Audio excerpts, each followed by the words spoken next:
প্রজ্ঞা, সহনশীলতা আর করুণা, এই তিনটি গুণ যদি জীবনে আনতে পারো তাহলে তুমি সত্যিকারের সুখের পথ খুঁজে পাবে।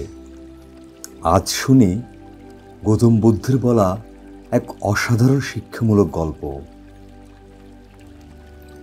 একদিন গৌতম বুদ্ধ একটি গ্রামে গেলেন মানুষের মাঝে সত্যের বাণী প্রচার করতে। সে গ্রামে ছিল এক রাগী লোক। সে বুদ্ধকে মোটেই পছন্দ করত না।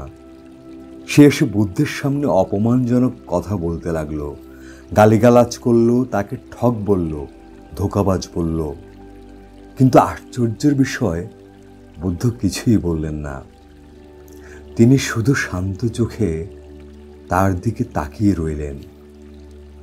লোকটি অবাক হয়ে বলল, তুমি তো কিছু বলছো না, আমি তোমাকে এত গালি দিলাম, অপমান করলাম, তুমি চুপ কেন?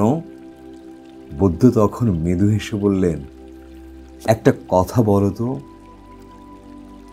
যদি তোমাকে কেউ একটি উপহার দিতে চায় আর তুমি তা গ্রহণ না করো, তাহলে সেই উপহারটি কার কাছে থাকে? লোকটি বলল, দাতার কাছেই। বুদ্ধ বললেন, তুমি আমাকে যেসব অপমানের কথা বললে আমি তা গ্রহণ করে নিই, তাই সে অপমানগুলো তোমার কাছেই রয়ে গেল।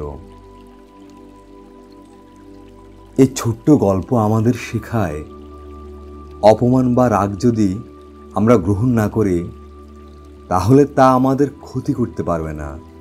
নিজেকে সংযত রাখা, ধৈর্য ধারণ করা, এই তো প্রকৃত শক্তি।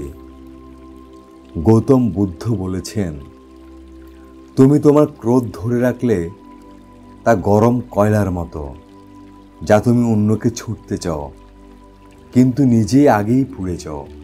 তাই আসুন নিজেকে শান্ত রাখি, তর্কে নয়, প্রজ্ঞায় জিতি।